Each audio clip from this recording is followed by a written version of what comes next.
Eu sou Amanda Mantovani e vou ser sua professora por hoje. Isso se eu conseguir criar uma professora antes. Sim, eu sou atriz. Deu pra perceber? Sou tradutora e maquiadora também. E desse liquidificador de profissões, E dessa natureza hiperbólica, nasceu a pesquisa que eu vou te apresentar hoje em 3 partes. Vou começar te contando sobre como um despretensioso experimento pandêmico me levou a criar caracterizações que estão a serviço de narrativas e que ao mesmo tempo falam por si. E como quase 1 ano de estudos que seguiu esse experimento me fez entender que este encontro de habilidades poderia ser uma ferramenta de criação. e de crises para atrizes e atores. Na segunda parte, me faço aluna e mergulho no pensamento da representação visual através de histórias de civilizações originárias, sociedades medievais, E até o Instagram. e faço uma relação distante, mas muito espirituosa entre arte pré-histórica e como caracterizações profundas podem ajudar um ator em cena. E mais que isso, se tudo der certo, até o final dessa aula você vai passar a pensar nas suas escolhas estéticas como grandes aliadas na sua expressão criativa. Mas e a terceira parte? A terceira parte, bem, essa a gente vai construir juntos. Como essa pesquisa ainda é recente, embrionária, ensiná-la é também me apropriar dela. Por isso, eu vou criar uma figura professoral para representar essa tomada de posse e me ajudar a abrir o meu caderno de estudos para você.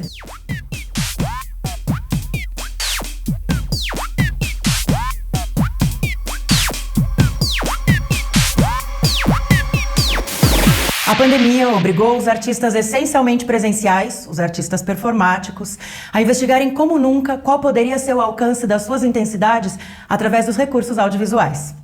Eu, depois de muito tempo lidando com a maquiagem de forma ocasional e brevemente aposentada do teatro, resolvi, do fundo da quarentena que me cabia, me lançar a uma pesquisa intuitiva, que acabou gerando uma série de autorretratos para o Instagram, chamada Legiões da Vaidade.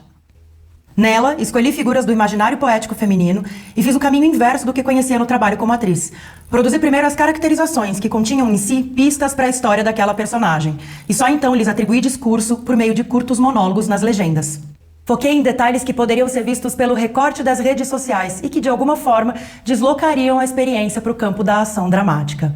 Meu desejo era que fosse possível imaginar aquelas figuras dizendo aqueles textos, mesmo sem a cena em vídeo.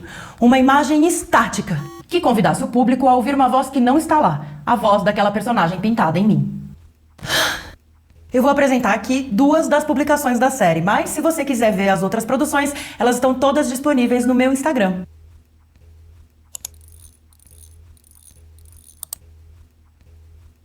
Figura muito tratada do imaginário feminino, a louca já foi representada à exaustão, e nós bem sabemos que quando o assunto são as neuroses femininas, elas podem estar presentes em qualquer narrativa. Machistas. Por isso, eu fui atrás de representantes dessa energia feminina de não conformidade e acabei me deparando com um fator comum em diversos contextos. A paleta de cores. Desde as grandes atrizes da era de ouro hollywoodiana que usavam a dissonância entre o vermelho e o azul para evocar drama, até as famosas tiranas da animação, sempre à beira da loucura para defender os seus reinados. O óbvio ponto focal a seguir, então, era esse contraste, e não a manipulação de formas ou proporções. Por isso, o esfumado azul segue o formato arredondado dos meus olhos, mas tem os cílios desconexos e um leve detalhe dourado na parte inferior. Uma lágrima por cair, uma tristeza intrínseca. No lábio, um vermelho intenso e a sugestão do sorriso atribuído aos insanos. Os olhos que quase lacrimejam, a boca que quase sorri, juntos, formam uma sutil bomba relógio prestes a explodir. E a dolorosa. A melancolia faz parte do mistério feminino, e se tem uma imagem que me remete à expressão melancólica, são as Flapper Girls dos anos 20 e 30. As melindrosas, como ficaram conhecidas no Brasil, eram moças boêmias que viviam nas noites embaladas pelo jazz como uma resposta ao fim da Primeira Guerra Mundial. Elas estavam sempre metidas em dramas pessoais e românticos abertamente e por isso eram vistas como volúveis e choronas, melindrosas, mulheres que revolucionaram com seus trajes e trejeitos. Nessa caracterização, porém, já fica clara a minha intenção em alterar proporções, certo? Os olhos exageradamente grandes, as sobrancelhas muito expressivas e esse contraste entre o esfumado preto e a textura do glitter dão contornos animados aos formatos intensos. Agora que você já entende como eu testei os primeiros pilares dessa pesquisa, dá pra perceber o quanto atores e atrizes podem se beneficiar da experimentação estética, né? Não te dá uma vontade louca de entender um pouco mais como a gente fez isso ao longo do tempo?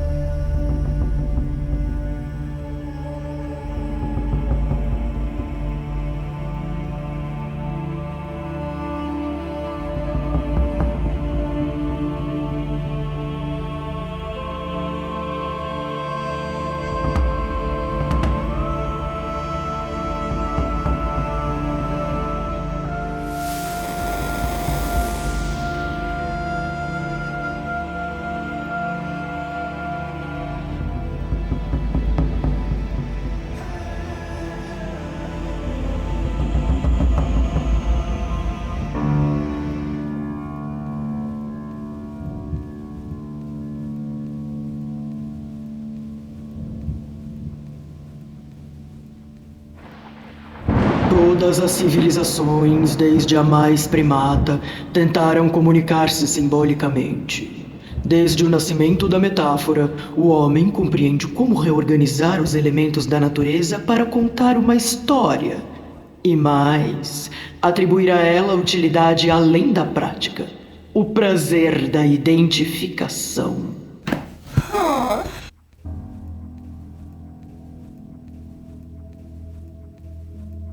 Os arqueólogos da pré-história sugerem que, no período paleolítico superior, entre 45 e 35 mil anos atrás, na Europa Ocidental, houve uma revolução, uma explosão criativa. Compreendemos nossa mortalidade, falamos, cantamos, escrevemos, nos organizamos, social e religiosamente. Fizemos arte. Segundo um cara chamado David Lewis Williams, arqueólogo sul-africano, nessa época ainda era frágil para o homem a separação entre o sonho e a vida diurna. Ele hipotetiza que nossos antepassados devem ter começado a lembrar parte de seus sonhos durante o dia e começaram a se perguntar onde estava aquele outro mundo tão diferente do cotidiano. Onde existiriam aqueles já mortos, mas que reapareciam nos sonhos? As criaturas que até lembravam os animais à sua volta, mas eram dotados de poderes de metamorfose e magia. Um mundo onírico deve ter levado à suposição de que outra realidade deveria existir. E contar histórias de ambos os mundos tornou-se uma forma de registrar as experiências e aglutinar pessoas em grupos cada vez maiores. Esse poder de identificação, numerosamente descrito pelas ciências humanas, explicaria o fundamento universal das culturas, conceito fundado pelo antropólogo francês Lévi-Strauss. Uma estrutura inconsciente que se repete entre indivíduos de sociedades diferentes. Isso os leva a produzir respostas culturais que, embora diferentes, podem ser explicadas por modelos inconscientes iguais. Evoluímos quando entendemos a necessidade de símbolos comuns, que servissem de linguagem coletiva. E disso, pra gente se meter a criativo, foi um pulo. O Homem-Leão é considerado o primeiro objeto artístico de que se tem conhecimento. A pequena escultura pré-histórica tem 29 centímetros, pernas, abdômen e braços humanos, ombros poderosos e cabeça de leão. Seus fragmentos iniciais foram descobertos em 1939, na caverna Hollensteinstadel, localizada ao sul da Alemanha. Sua forma final revelou que a figura esculpida em marfim de mamute foi feita com tamanho realismo, que é possível ver que está em posição de observação, de escuta. Até a proposital dobrinha atrás das orelhas indica a tensão muscular que se cria quando o animal está em alerta. E por mais que se discuta se um objeto tão antigo quanto o Homem-Leão pode ser considerado arte, é inquestionável que a estátua é uma combinação de duas formas da natureza, numa terceira que jamais existiu, a não ser pela nossa imaginação. Dizem que era usada em rituais, um amuleto passado de mão em mão, ou talvez como símbolo de poder de um único xamã que performava histórias de caça e metamorfose. Tudo isso possivelmente, e talvez muito mais.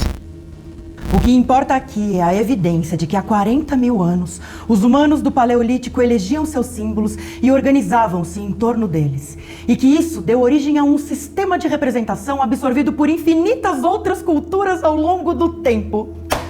A invenção da metáfora. Eis o gatilho para as primeiras representações que sintetizam as nossas histórias e identidades. Os totens. Muito provavelmente, os objetos simbólicos originários mais conhecidos por nós sejam os totens dos indígenas norte-americanos.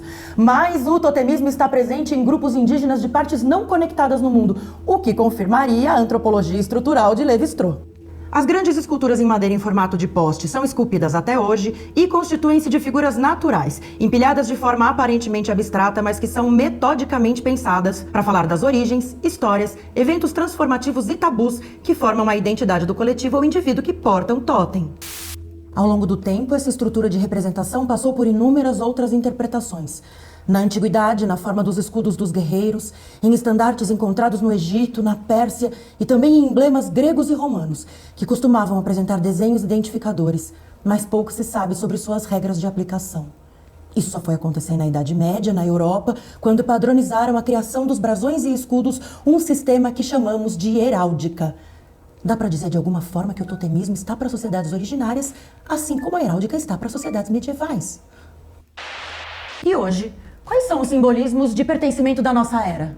Bem, quem não conhece o brasão dos Ramones, replicado infinitamente em camisetas pelo mundo todo? As radicais identificações com cada casa da saga Harry Potter também. Até os perfis de Instagram de pets podem ser considerados totens modernos. Bichinhos bem mais dóceis que o leão das cavernas, mas que com a ajuda da nossa imaginação ganham personalidades humanas, histórias que se disseminam em memes e poderes de guru para seus seguidores. E, como você deve se lembrar, tudo isso começou com a metamorfose criativa entre a humanidade e a natureza.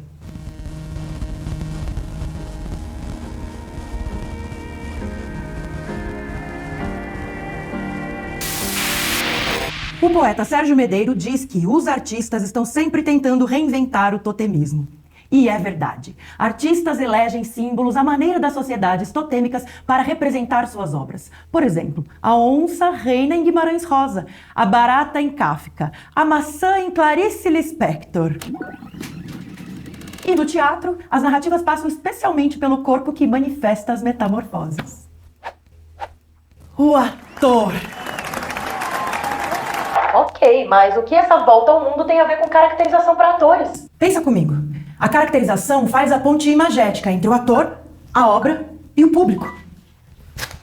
Por isso, tudo isso foi para dividir com você como eu tenho estudado para criar as minhas produções visuais e te ensinar a pensar na personagem como um totem da obra.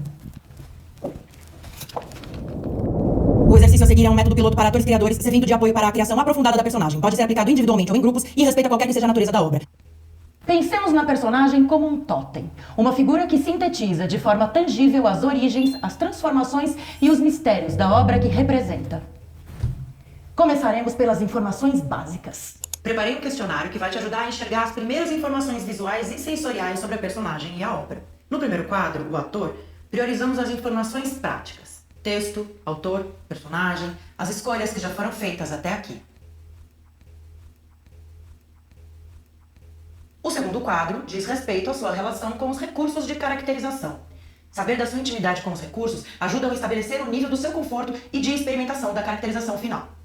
As respostas do terceiro quadro, a criação, podem ser puramente intuitivas, dependendo do estágio em que você se encontra. Começamos por descrever as imagens sensoriais da cena. Quando você pensa no ambiente que envolve sua personagem, quais são as cores, a temperatura, a luz? Ela se funde ou contrasta com o seu ambiente? Então, estou num ambiente solene, entre uma biblioteca e uma sala de estudos, de tons sóbrios, mas que exprimem personalidade, época, sabedoria. As cores são quentes e profundas, e os materiais que me cercam evocam sensações caseiras de espaços íntimos. Agora as informações sensoriais que você atribui à sua personagem, especificamente. Quais são as emoções controladoras no primeiro e no último momento em que a vemos? Por qual conflito ou transformação interior ela passa?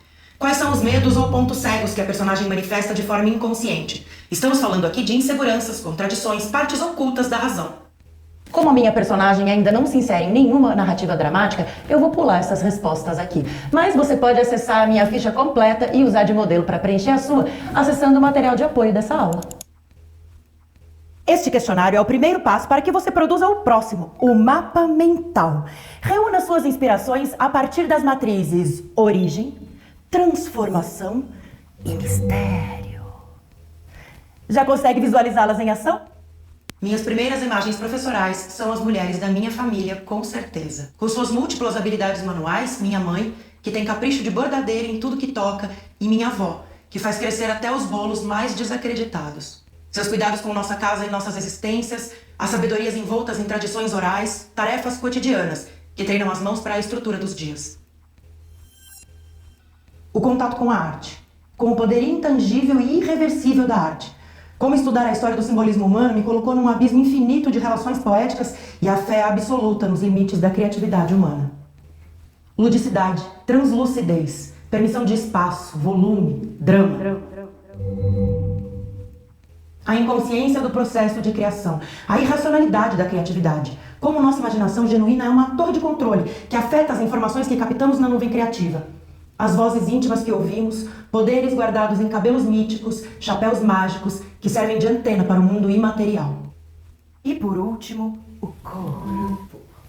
É importante que a gente localize os pontos de apoio e as linhas de força da sua criação. Assim, as partes da caracterização servirão de botões de ativação, lembretes totêmicos que se conectam diretamente com as partes do corpo em que se manifestam. Você pode levar em consideração alguns aspectos para definir isso.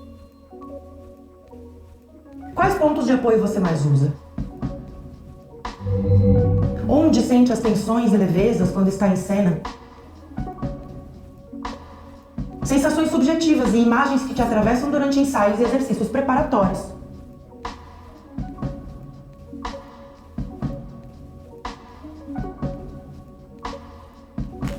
Pronto! Agora que já organizamos as matrizes no seu corpo, é hora de preencher-se de referências e montar sua pasta criativa. Ela pode ser feita na plataforma Pinterest, que facilita a concentração de imagens, mas para links externos, como o YouTube, referências bibliográficas, indico listá-las num documento de Word. Para a pesquisa de referências, você pode considerar inspirações visuais e sensoriais da ambientação da obra, diferentes aspectos da personagem, para figurino, adereços e maquiagem, músicas que sustentem ou contradigam as sensações que você quer evocar, livros, poemas, artigos que tocam o seu trabalho.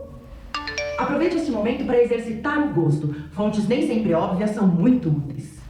E por fim, o teste de caracterização. Depois de conseguir enxergar os elementos que compõem a sua personagem totêmica, produza-os como puder e jogue-os na fogueira transformadora da cena. Esteja aberto para corrigir e ajustar proporções. As texturas e as intensidades funcionam diferentes sob a câmera e a ribalta. E então estamos prontos. Criamos uma metamorfose. Só falta dar corpo a ela.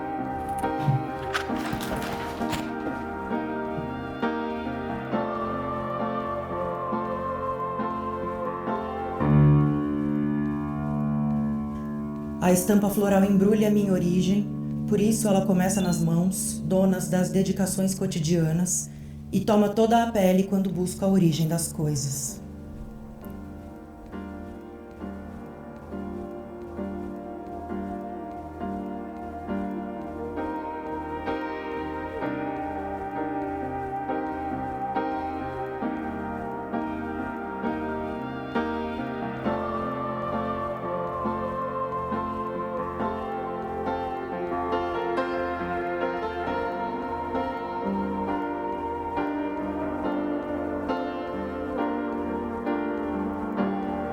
A amplitude lúdica da paixão pela arte, a parte transformadora da minha vida e do ofício, agora também meu, de ensinar.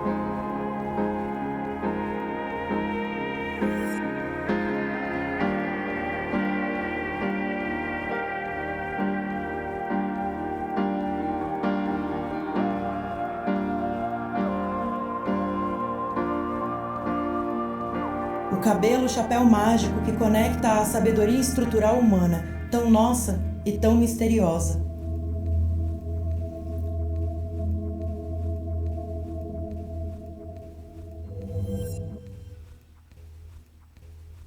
Na criação dessa aula, eu tive o prazer de trabalhar com uma artista imensa, a figurinista Paô Souza. Foi ela quem trouxe as primeiras imagens de indumentárias clássicas de professoras que homenageamos aqui com toques de alfaiataria, representando estrutura, disciplina.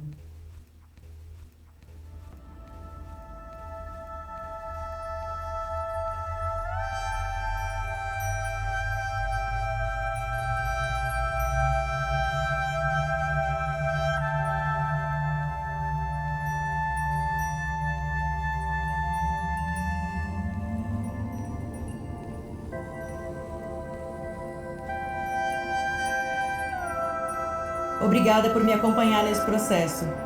Espero que esta aula te auxilie a criar figuras únicas que expressem seus universos internos e potencializem as dramaturgias que te atravessarem.